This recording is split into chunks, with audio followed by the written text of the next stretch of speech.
The current situation in northern Kenya is that because of climate change, there has been climate change has been experienced in the area, and there has been floods sometimes, but the main problem is drought. There has been serious drought in the area, and this drought has impacted on the community in terms of leading to death of livestock. Livestock have died. Some people have lost whole herds of livestock.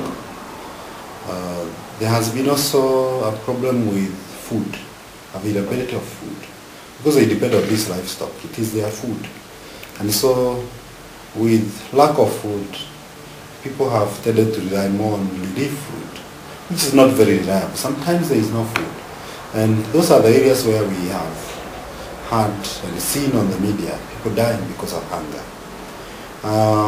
What has happened is that because of the death of livestock, communities adapt in different ways. And one of the adaptation mechanisms in the area is that some people have gone to agriculture. We have seen situations in Mandera where they say that during the rainy season they become pastoralists. During the dry period, everybody learns towards the river to become a farmer. But this is a way of adapting because traditionally these are not farmers. We have also seen people moving more towards keeping of the small ruminants, the goats and the sheep and the camels, because they are more hardy, and they are running away from the keeping of cows, the cattle. And so that is also another adaptation. And then we have also seen them diversifying into other systems like farming of aloe vera, a plant that is medicinal, which is used for making even cosmetics. And so you find that out of that, some women have even gone to an extent of processing aloe vera to make soap, to make detergents, and that is an adaptation mechanism in the area. The unfortunate adaptation in the area is that because of climate change and losing of livestock, some people have become professional raiders, cattle rustlers. So that is the area where we have a lot of guns, illegal guns in the wrong hands.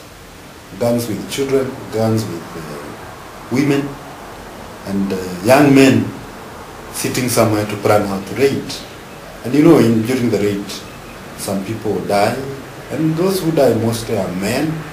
And so you find that when men die, their wives become even more vulnerable to droughts and climate change.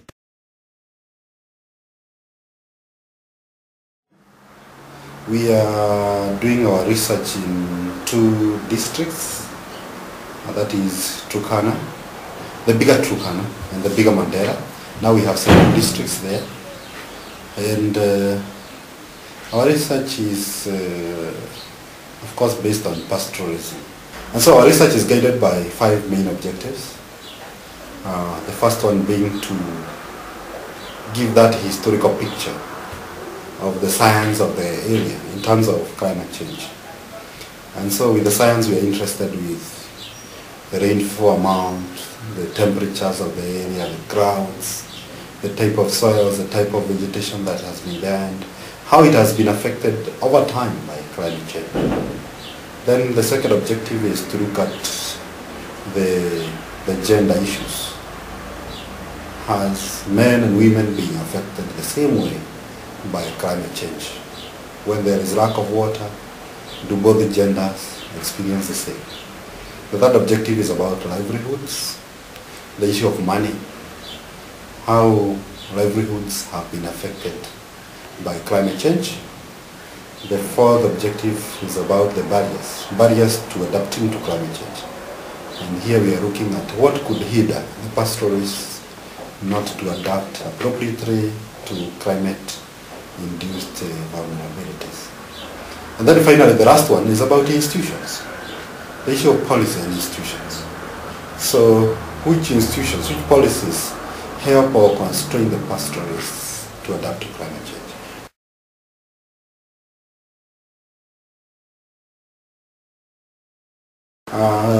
Now we have found out what is happening, and we have disseminated the results of our research to the government bodies that are there and the NGOs, and they are ready to take up the research findings.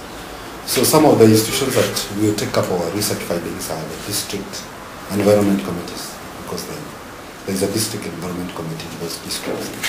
And so our research will make a contribution in the sense that it will guide the interventions that will be put in place in responding to adversities of climate variability.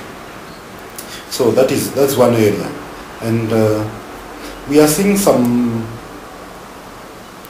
other projects getting interested and going to invest in the region, because now they are clear. It's more clear on the figures. The figures are available from our research, and the best bet adaptation strategies are already illuminated in our research, and so now it will become more easier, and we are hoping that